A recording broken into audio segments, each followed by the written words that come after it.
Hey, this is PJ. And if you really want to learn how to level up your life, you should be listening to the Time to Shine Today podcast with my incredible friend, Scott Ferguson. Let's level up, witches. Time to Shine Today podcast Varsity Squad. It is Scott Ferguson, and I just recorded with my good friend PJ Wisdom, and he would probably laugh at me about saying this, but it's like I'm kind of like teared up a little bit just because I left this podcast very emotional with it. I mean, PJ, he has a disability, he has MD.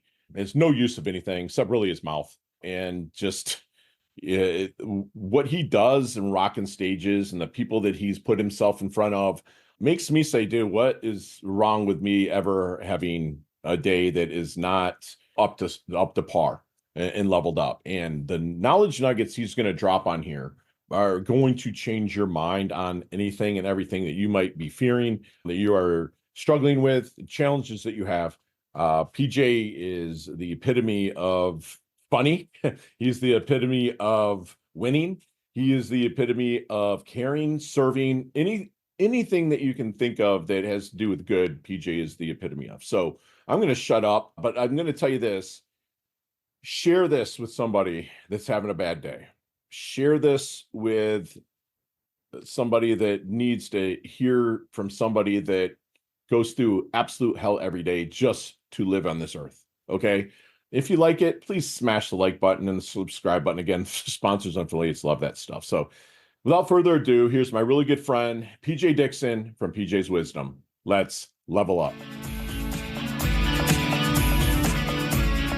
Time to Shine Today podcast Varsity Squad. It is Scott Ferguson, and I just recorded with my good friend PJ Wisdom, and he would probably laugh at me about saying this, but it's like I'm kind of like teared up a little bit just because I left this podcast very emotional with it. I mean, PJ, he has a disability, he has MD. There's no use of anything except really his mouth, and just what he does in rocking stages and the people that he's put himself in front of makes me say, dude, what is wrong with me ever having a day that is not up to par and leveled up? And the knowledge nuggets he's going to drop on here are going to change your mind on anything and everything that you might be fearing, that you are struggling with, challenges that you have.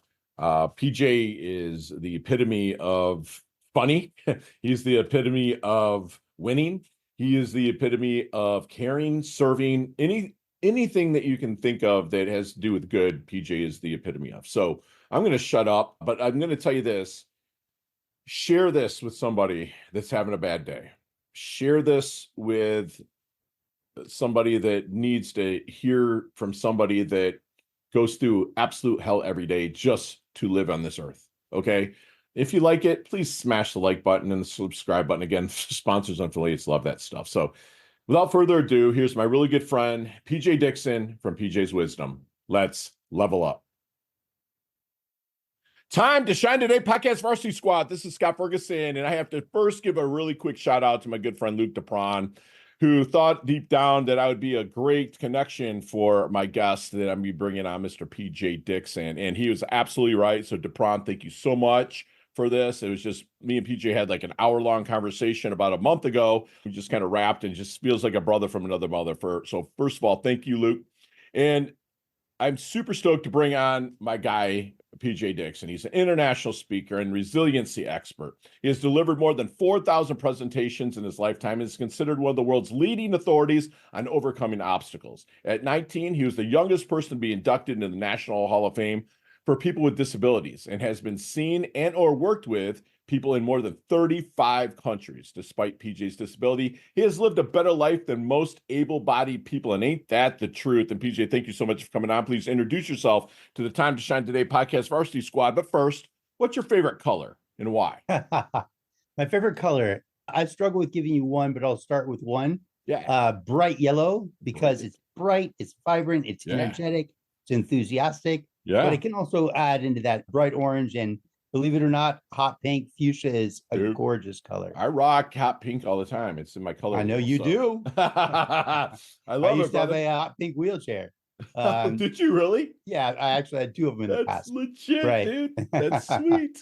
Yeah. So let's get to the kind of the roots of stuff here. I mean, your disability that you have, and we've kind of dig into that and how you might have went through some dark times with it, kind of pulled out, and how you're helping people really level up their life when you're rocking that stage, brother. Yeah. So listen, I didn't really go through the dark times with my disability. Awesome. A little bit, maybe on occasion, where you sort of like dip a little teenage depression, Yeah. but not, and I mean, nothing really to speak of. But my disability is a very rare form. It's a form of muscular dystrophy. And when I was in the 8th grade, there were 25 people in the world that had what I have. Wow. And I say had what I have because I was only expected to live until 7. I was only expected to live until 7. I turned 55 this year. So I figure one of two things. Either I've got something good to do, or God's pissed and I have to work off my karma. That's awesome, dude.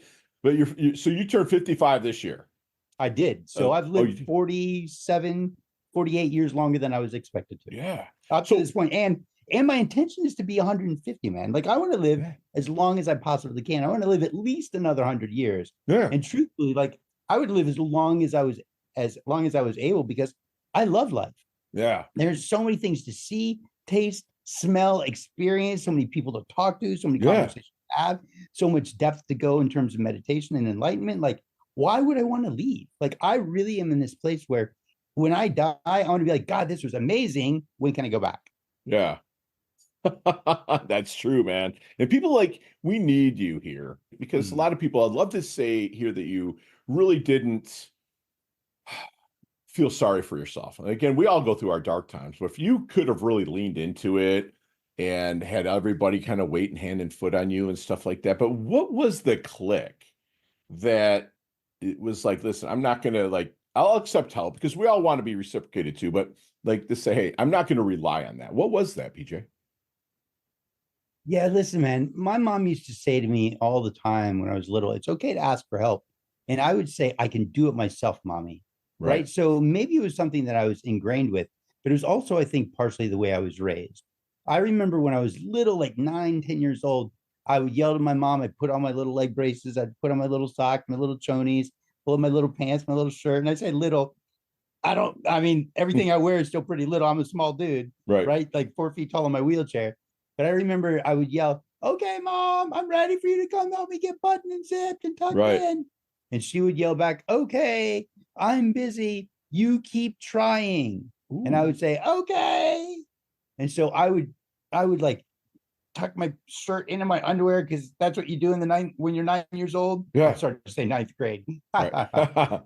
When you're like 9 years old, I'd be laying on the floor, like just trying to get the right leverage to tuck my shirt in. And my mom put these little rings on my zipper so I could slide my finger in and pull up on the zipper. And this is way back in the day when you didn't button your pants, you snapped your pants. Snapped them. So I pushed really hard, and I pushed so hard I get like a little red divot in my thumb. The whole time I'm struggling and fighting and sweating and rolling around on the floor trying to get the right angle and leverage to be able to get everything done. Meanwhile, my mom was sitting in her bedroom crying because she wanted to come and help. But at 9 years old, I'd already lived 2 years longer than I was expected to live. And because of that, my mom was like, if this kid's going to live, like, I want him to have the best possible life. So instead of praising me so much for doing a good job, I got praised for trying. And not just me, but my sister too. Right. We would say, but I can't do it. My mom would say, can't doesn't live here. Can't never did a thing. Keep trying. I know you can do it. Keep trying. And this was long before the study came out that said, if you praise your children for trying versus praising your children for doing a good job, this was a 20-year study, that the children that grew up into adults that were praised for trying were far happier and far more successful than the kids that were praised for doing a good job. Wow. That's amazing. Part of that is because, but part of that, it's also pretty obvious, because if I'm praised for doing a good job and I've never done something before, I go in my psychology goes, what if I don't know how to do it? Then I'm not going to get that praise. So maybe I shouldn't even try. Right. Whereas a person who's praised for trying. That's amazing, bro. Right. Does your mom know this psychology, or like? Yeah, my mom became an art therapist later in my life. She was an art therapist for 28 years. But I think she just was a good mom, man. That's awesome, man. And here, let me tell you another, like, I have several stories about me almost dying. So the psychology, one of the first ones is in December of 2001, I like the physical strength that I had at that time, I could lift my arms, shoulder height. I could hold a bar of soap, like Dove soap. There's big, heavy bars of soap. I could hold a bar of soap in one hand, switch it to the other hand, lift up my arm, wash my armpit. Like I had that kind of physical strength. I could still crawl. I don't know if I could get into my wheelchair still at that point. I think I could still climb up into my wheelchair from the floor. Okay. Right. And then I woke up one morning and my hands were gone and my shoulders were gone. And by gone, I mean, they just didn't work anymore. Like I couldn't close my fingers. I couldn't lift my arms and I had to pee. Right. So I had to find a way to get up on the side of the tub to get onto the toilet so I could go to the bathroom. And with my floppy, dangly arms, like I had to find a way to survive. And for about 3 months, I was super sad. I was scared I was going to die. And I remember saying to people that I worked with at the time, I don't want to die. I'm not ready to die. I'm like in my mid 30s. I'm not ready to die yet. Like I still have so much life to go, And so there's like that dip, right, of sadness. But then at some point you hit your new normal and you just come right back up. And I when I got sick in 2019 and lost 85% of the strength that I had left and about 50% of my lung capacity, my friends came to see me. Some old college buddies came to see me and they said, dude, like, how is it that you're still so upbeat? And I said, I have two choices. I can be sad and scared and negative and angry, or I can be upbeat and positive. Feeling bad feels bad. Feeling good feels good. And if it's a choice, I choose to feel good. Yeah.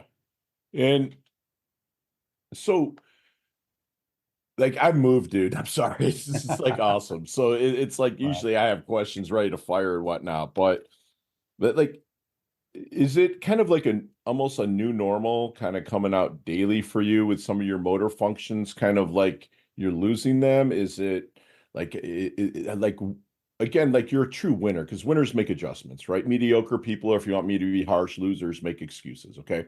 You didn't make them. Your mom didn't allow you to make them. Okay. Which is bless her heart. Thank you. Yeah. And also you mentioned your sister. Is your sister with MD also, or no? But I laugh because my brother mentality wants to say that she's special, right? But no, she's actually perfectly normal. Okay. In fact, she's a special ed teacher, or was a special ed teacher, and now she's actually like a teaching coach. Okay. But no, she's perfectly normal, very, very smart. Older sister, PJ? Younger, 5 years younger. Okay. Yeah. Wow. Yeah. That's cool. You're a big brother. And she stepped up also when she could as well, I'm sure. When she did, man. Like I remember, like she was sort of my living walker when I was walking in leg braces at like 8 years old. And at 9 years old, I threw away my leg braces. But at 8 years old, to go down the driveway, I'd hold on to her shoulders. That meant she was like 3 or 4. You know what I mean? And I would lean on her shoulders and use her as a walker. I mean, I feel terrible about it now, especially because I know that it hurt. Yeah. But I mean, she stepped up and helped me out. Right. But she also used to tie me up with a jump rope and drag me around the house. So I'd be like, come on, bro. Yeah. So there's no love lost between. Can't have that. Can't have it with your sibs, man. I mean, I beat up my little brother who's way bigger than me now as much as I can, So, right. So well, let me know if you need me to help you take him out. Let's go. Yeah, let's go. And I'm not small. I'm 6'1", 230. I'm not a small guy. My little brother is way bigger. So it's kind of crazy. So like, how much do you have to rely on people to get by in life? Yeah, man. I have somebody that helps me out for about an hour and a half to 2 hours in the morning. They help me get showered. They help me get dressed. They help me get my wheelchair. They make some food, put it in the refrigerator for me so I can take it out and microwave it later. And then I have somebody come by in the evening for about a half an hour, help me go to the bathroom, change clothes. And that's about it. I don't drive. So I either have to take public transportation. Yes, I do ride the short bus. But no, I'm not a window licker. No window licking, huh?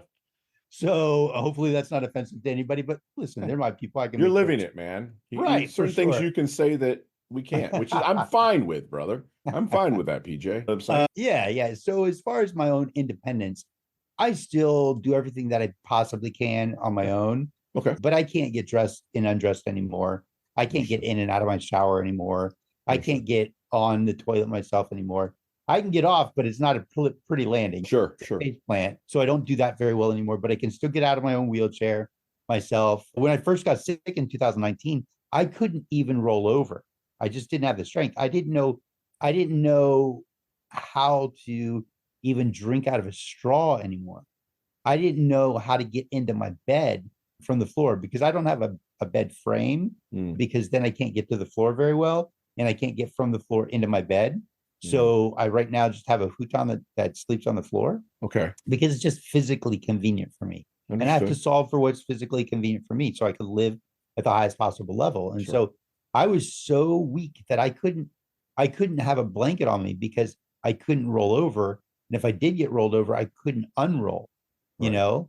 And so there was several months where I didn't have anything to sleep under. And then my friend came to visit and he was like, well, why don't we put a towel on you? And I was like, oh, I guess we could do that, you know? And then I got to the point where I could use a sheet and now I can use a blanket again, but I'm still like, when I have a particular new normal, then I get sick. I lose about, let's say, I don't know, I'd go down to 80%. So I lose about 20%. Then when I come back up, I come back to about 10%. Okay. So I lose about 10%. But when I got sick in 2019, and I lost all of the strength, like hardly any of it's come back, maybe 15%. So I'm significantly less strong than I used to be. But listen, man, I don't care. I do care. Like I want that strength back. If I could go back to the strength that I was 3 years ago, I'd take it in a heartbeat. If I could go back to the strength I was the strength I had in college, I would take it in a heartbeat. But at the same time, I can either like be sad about that and focus on all that is, oh God, I wish I had all of this stuff. Or I could say, I don't care about that. I care about where I am right now and how I can get to where I want to go in the future. I want to jump out of planes again. I want to do indoor skydiving again. I want to do aqua jetpacking again. I want to go snow skiing. Hell yeah, man. You know, like all of this stuff is important to me.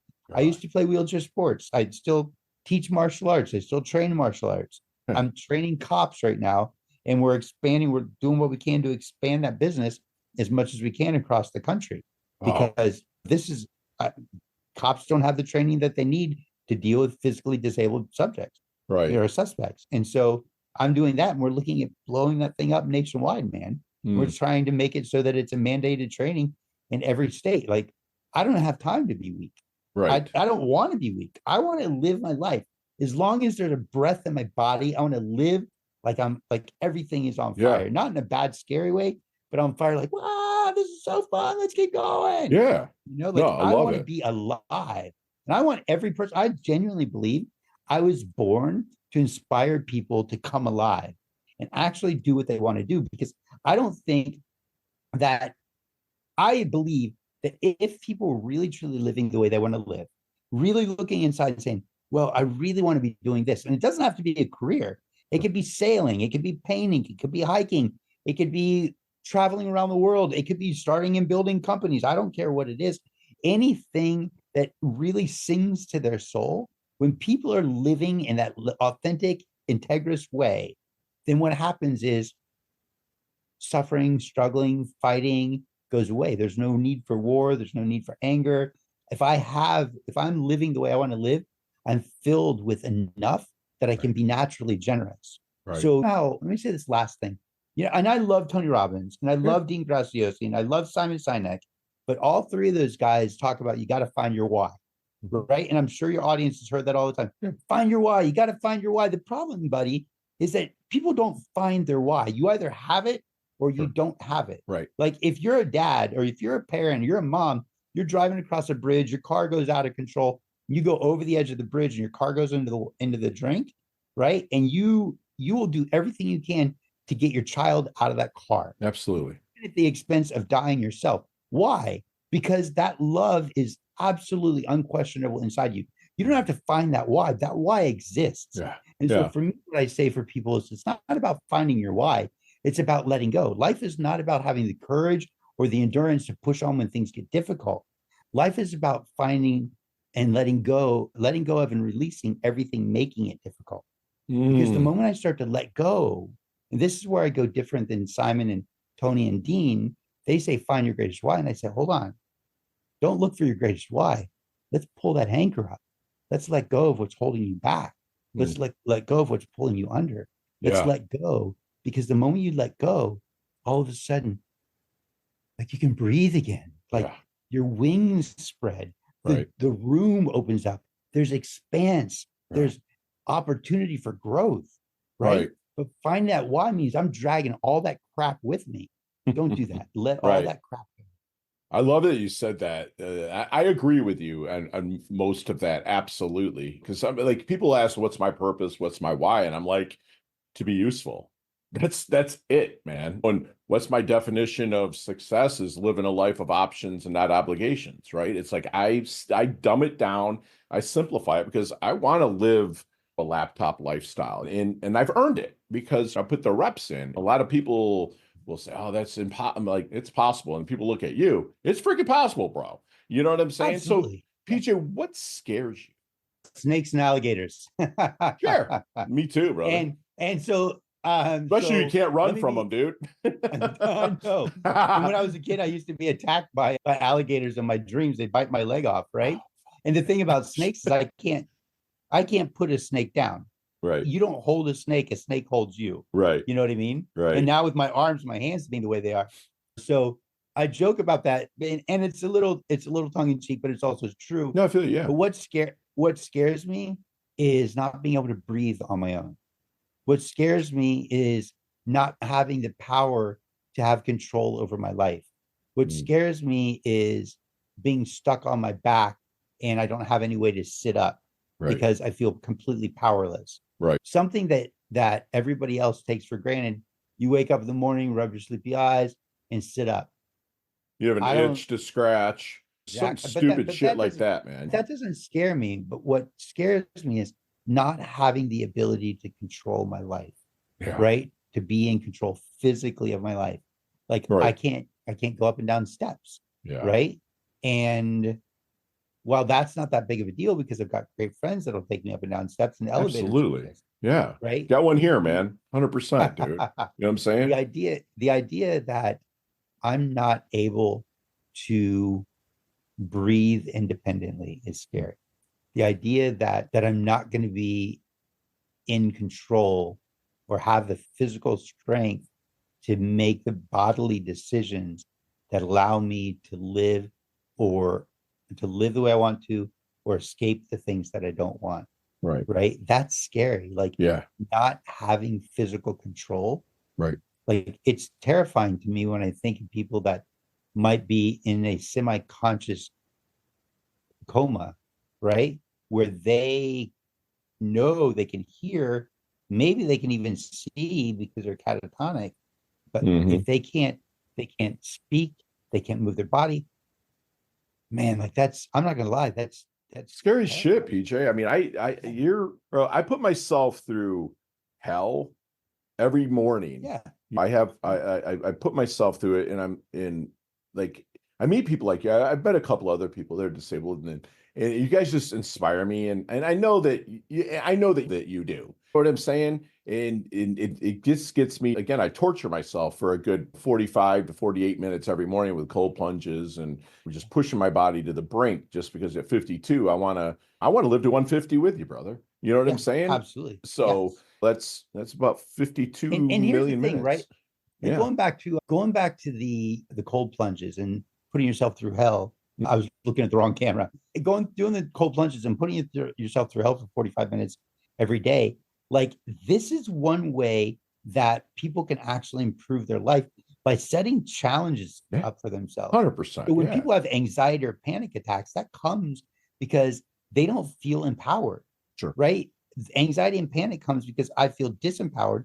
I feel like something else is in control of my life. Yes. And so if instead you can set up these little mini challenges every day or massive challenges, like whether it's cold plunge or doing heavy lifting to create additional bone density to strengthen your bones, right? If it's running, if it's you're afraid to swim, but every day you get in that pool, what is that doing? That's giving you power over the thing that scares you. Right. And then that way there won't be paralysis within the fear.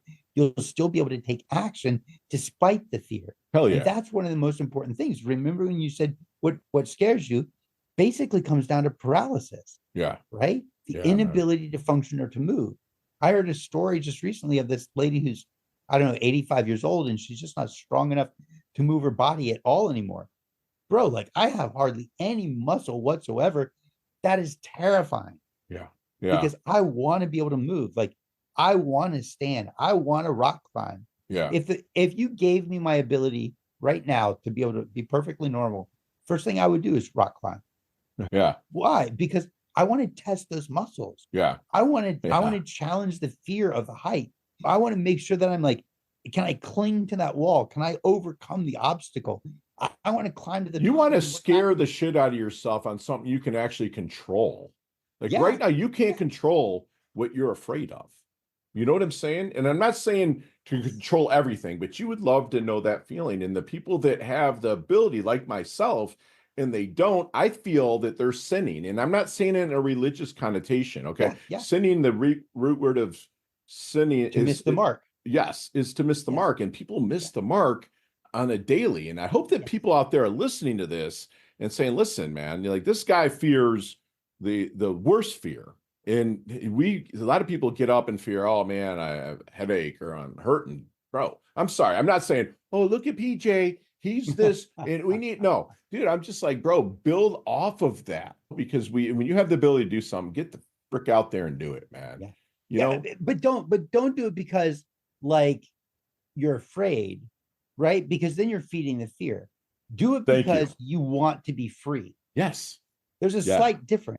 Yeah. But there's a profound difference. Right. No, I want to be free. So focus on the freedom. Don't focus on the fear. Yes. Right? Yeah. The fear is going to pop up. You're going to hear it. You're going to recognize it. You're going to smell it. You're going to see it. Right? But you don't have to give it attention. Right. You just keep going. Like, no, that is my mission. That is my goal. That is where I'm going. I don't care about all this other stuff. That's where I'm going. Oh, but what about this? Yep. I see that. But that's where I'm going. Right? Yeah. So PJ, you've seen the movie Back to the Future, right? Of course. All right, let's do that. This is one of your favorites. Yeah, this is it, man. I have to ask this question. Let's go back to the double deuce. Getting that DeLorean with Marty McFly. Let's go back to the double deuce, right? PJ, what kind of knowledge nuggets might you drop on him? Because you had so much unknowns freaking ahead of you, bro. You know what I'm saying? We can be predictable. Like, what kind of knowledge nuggets would you drop on him? Not so much to change anything, but to really help him shorten the learning curve and get to maybe some of that PJ wisdom that you have now, maybe when he was younger. Two things. A, ask more questions, right? Don't, and this is part B, which really could be arguably part A, which is don't be concerned about what other people think. If you don't know something, ask. And the reason I say this is because I've been speaking since I was 7 years old. I've been on stages since I was 7 years old, but nobody took me to the side and said, hey, you can make money at this, right? Like I had to learn that crap on my own in my 30s. Instead of somebody pulled me aside at like 17 and said, hey man, like you've been speaking for the past 10 years. Let's get you on some stages that are going to pay you. And here's how you do it. But I didn't ask questions because I was too arrogant, right? And I also wasn't smart enough maybe to realize that I could do that as a career, and like who to ask. And so I would say, and PJ, I'm going to interject, nothing bad against your mother, but she had you try everything on your own. So she might have programmed into you. And again, it's about that plant analogy, right? Yes. Where we breathe in oxygen, we breathe out carbon dioxide. The plant breathes in carbon dioxide and it breathes out oxygen. That plant doesn't have a freaking choice. It just doesn't. We give ourselves choices, right? So I'm not saying nothing against you, Miss Dixon, if that's your last name, nothing against you, but you were trained to do shit on your own, brother. Yeah. You know what I'm saying? And so, 100%. God, what a lesson that you would have taught yourself. Be open to reciprocity. Be open to things to come to you. And if the opportunities are there, go after it to make money, bro. Part of that, live a life of options and not obligations. You got to have freaking money. You got to have health and money, bro. Yep. You know what I'm saying? And so 100%. And my mom tried to teach me to ask for help, but I was a stubborn, arrogant, disabled. Well, you're at that age male. Where you know everything. and I'm male and I'm disabled, so I have to prove everything. Right. And I honestly just was innocent. I just didn't know that speaking as a career was an option. Sure. And I didn't know who to ask. Okay. I didn't know where to go and how to set that up. So if I would have dropped any ego and I would have asked more questions, I would have gotten further. Yeah. But it's not just dropping the ego and asking the questions. It's also implementation. Taking action, baby. Yeah. Exactly. Great ideas are just ideas without action. Yeah. So how do you want your dash remembered? You know what that is. That little line in between your incarnation date and your expiration date, which again, it's another 96 years down the line for you. Okay. So like how do you want your dash remembered? How do you want to be remembered, brother?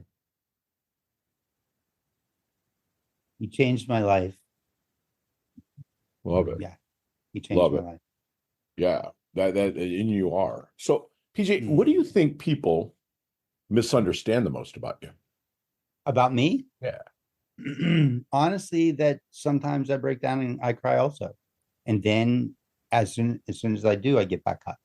Right. And I think that people see me as never needing help, never. I mean, obviously the physical assistance. Right? Of course. Yes. Yeah. But emotionally, brother, you know? Yeah. Yeah. But I'm a human being too. And like sometimes I get sad. Sometimes I feel lost. Sometimes I don't know what I'm supposed to do. And then as soon as I get past that feeling bad for myself, boom, we link back in, we take action again. Right. But sometimes, just like anybody else, I just want to be hugged, you know? Yeah. I just want that physical connection. Yeah. That connection with people, the community, the affection and whatnot. Absolutely. Yeah. I love that. So what keeps you up at night? Not much, buddy. I sleep pretty well. Sleep good. Do you have to be in like a certain position physically to make sure you're safe when you sleep? No, Okay. I let my legs hang over the edge to stretch them a little bit Okay. because I'm sitting in my wheelchair all day. And then at some point I sleep mostly on my side. I can sleep on my back a little bit. Okay. But what keeps me up at night? Let me think about that for a sec. Not knowing what I need to do tomorrow when I have a big project. And I'm just like, God, like there's 10,000 things to do. And I'm so great at helping other people identify the order that they should be doing things. Right. But when I look at my own stuff, I'm too close. Right. And so I look at all the pieces and parts, and that sometimes slows me down. So that might keep me up at night where I'm like, let me think about like, what do I need to do first, second, third? Like it just trying to navigate that process. Gotcha. So prioritization. Do people bring people that are going through what you kind of went through to you just for conversations and to be leveled up? Like somebody else that might be diagnosed with MD or whatnot, do you find people reaching out to you or saying, hey, can you talk to my son or my daughter or anything like that to find some inspiration through you? And if not, why the hell not? Yeah, on occasion, but I'm not Really? super connected to the disabled community. Okay. I used to play wheelchair sports, snow skied, water skied, played quad rugby, started several quad rugby teams. But I don't, thanks, mate. But I don't have a lot of I don't have a lot of disabled people come to me and say, hey, can you talk to my son or my daughter or my husband or whatever? On rare occasions, it's more like people saying, hey, I'm stuck in my life and I don't know how to move forward. Gotcha. Can you help me move forward? I would say my expertise really is in letting go. Do you know anything about Buddhism? A little bit. Yep. Okay. So have you ever heard of the Four Noble Truths? Right? The Four Noble Truths is sort of the foundation of what Buddhism is built on. And they basically are just the first three. All life is suffering. There's a reason for the suffering, and it's attachment that causes suffering. Right? So attachment, as soon as I heard that, and I was 19, and I was 19, took my first Buddhism class in college. And as soon as I heard that suffering is caused from attachment, boom, like everything in the room in my life spun 180 degrees around. Like in that one moment at 19, everything shifted for me. And my eyes were opened up. I had a completely new perspective on life. And from that moment forward, any suffering that I've had, I've been able to look and say, how am I attached? Where am I attached? It lets me let go of things quickly and easily. That's one of the reasons that I say it's not about finding your biggest why. It's about what can we let go of that then liberates you to be able to move forward. I love that. For me, letting go is massive.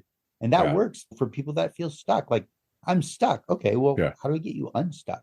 Yeah. You know? And we even talked off mic about that anchor, like when we gave each other our metaphors for the coaching that we do with people on the anchor, and just holding on to that anchor is the worst thing that you can do for progression, right? I mean, Yeah, absolutely. Like I even say, don't pull up the anchor. So right, your sailboat, if your sailboat is your life in essence, like to shorten the metaphor, and the anchor is your past, don't pull up the anchor and take that shit with you. right, Rather, let's untie that rope, that line, or right, unlink that chain that's connected to the anchor of your past. Let's let that go. And yeah, we can sail out of that bay that you don't want to be in anymore. Sail out of that bay. And when you get to the place that you want to be, let's then get a new anchor and yeah, set that down. We can pull that up and take that one with us. hell yeah, Because when we pick up that new anchor, we're actually picking up a new past. We're picking up a new identity. We're right, picking up a new meaning and purpose in our life. And that old anchor can stay back there because yeah, there's nothing you can do about your past. nothing, It's dude. not the past that's the problem. The anchor is not the problem. It's the link, the line, the chain, the attachment that you Thank have you. to that past Right.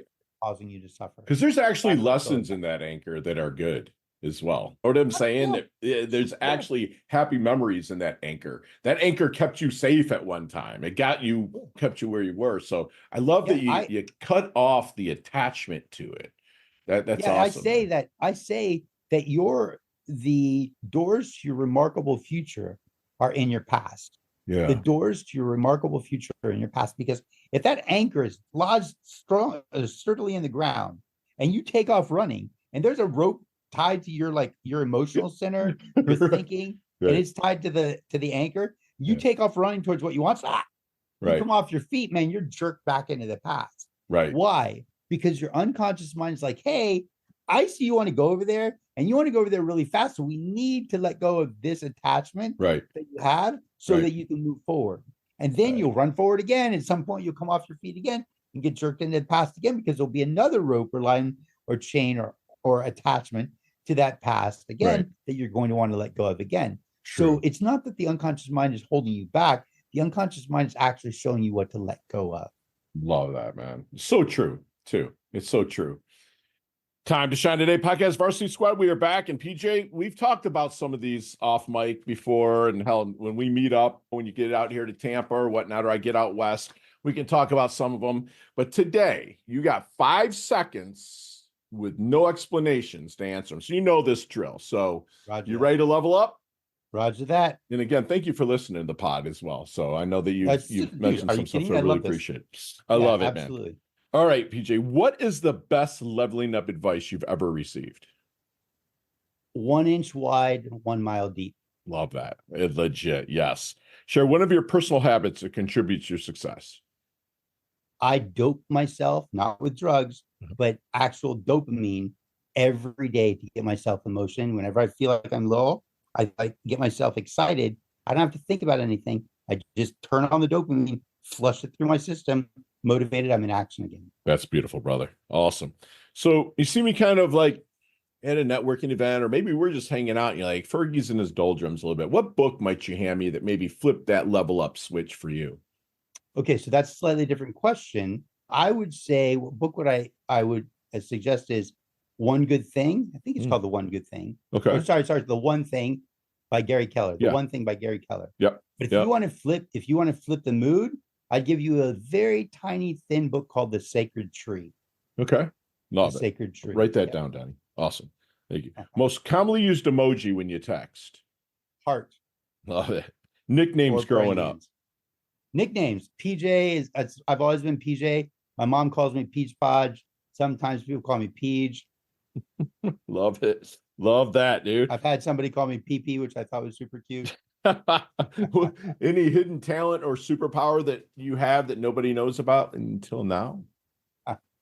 I can tie a cherry stem in a knot with my tongue. Ooh, ladies, you hear that? Love it. Love it. Talent that people don't know that I have. I think a lot of people don't know that I play the didgeridoo. The what? The didgeridoo. It's that long eucalyptus. Oh, duh. Yeah. out. Didgeridoo. Yeah. It's Yeah. a drone. Yeah. Whoa, whoa, whoa, whoa, Yep. whoa, whoa, whoa. Yeah. That's Australian awesome. abos. Yeah. Yeah. That they have those. I'm breaking my own rules here, but did they have those at the World Cup in 2010? Was that what that Probably. noise was? that Yes. everyone was blowing on in South Yes. Africa? Okay. Didgeridoo. Yep. Yeah. Chess, checkers, or Monopoly? Chess. All right. Gotcha. Headline for I your love life. all three, but chess. Awesome. Headline for your life. Killer doesn't quit. Love it. Go-to ice cream flavor. Watermelon mint. Wow, never had that. Try that one. There's a sandwich called the Peach Podge. Build that sandwich for me. What's on that sandwich, brother? Oh, all right. This morning we're gonna go with pastrami, Oof. 3 Swiss cheese, some old aged Parmesan cheese, There we go. some Asiago, Yeah. and maybe some spicy brown mustard, some dark mustard, All right. and rye bread. Love it. Love it. Sounds good, man. We're definitely brothers here. I love that. Got any favorite charities and or organizations you like to give your time and or money to? Absolutely. The Exodus Road, I think they're out of Colorado, and they help to get children and women out of sex slavery. Thank you for doing that, brother. That's awesome. Donnie, throw that in the show notes too, please. Thanks. Yeah, the Exodus Road. Best decade of music, 60s, 70s, 80s, or 90s? 80s. Are you okay, my bad. Hands down. Would you graduate about 85, 87. 86? 87. Okay. That's cool. Yeah. A couple years ahead of you, I think. Yeah, that's right. That's right. Yeah. You're 3 years older. 90? Yeah, I was 90. Yep. So 80s was 87, early 90s. Hands down the best music ever on the planet. Yeah, there's so much that happened in the 80s. Meaning like you phased out that disco stuff. Now I was not a fan of disco, but I just was like, whatever. But like you kind of we got invaded by U2 from Ireland, Duran Duran from England, just Men at Work from Australia. We got invaded, and then you had hip hop or rap, I should say, with Run DMC and Beastie Boys and Big Hair Don't Care, glam rock, metal rock. Dude, it was the best. I mean, you look at the top 5 songs on the charts now, there's a hook in this music from the 80s. You know what I'm saying? There's something that was born in that decade of decadence. And I'm so glad that you and I grew up in it, because we came out of kind of crappy times that you and I really weren't old enough to really remember too much in the 70s, like all the high gas prices and all that stuff. And then we roll into the 80s. So it was a free for all, dude. It was awesome, man. I would love to have been a young urban professional. I did not even know that's what yuppie meant until like a year ago. And I was watching something that yuppie is young urban professional. That's hilarious. I had no idea that, dude. I had no idea. I would have been that young urban professional. That's beautiful. So, dude, it was, I mean, honestly, the music was great, but there was a freedom in that time that we may never experience again on the planet. We won't. I mean, it could happen, but I just think the way things going, I don't want to go down that rabbit hole, but I just don't think it's going to happen. Like and I'm glad that we got I'd like to believe that it will. Yeah. I'd like to believe that it will again. Because if people like you and I are out there and then we get our voices heard, it's going to. Exactly. I know my tribe and my squad does. They're living that, but the masses. So, PG, how can we find you, my friend?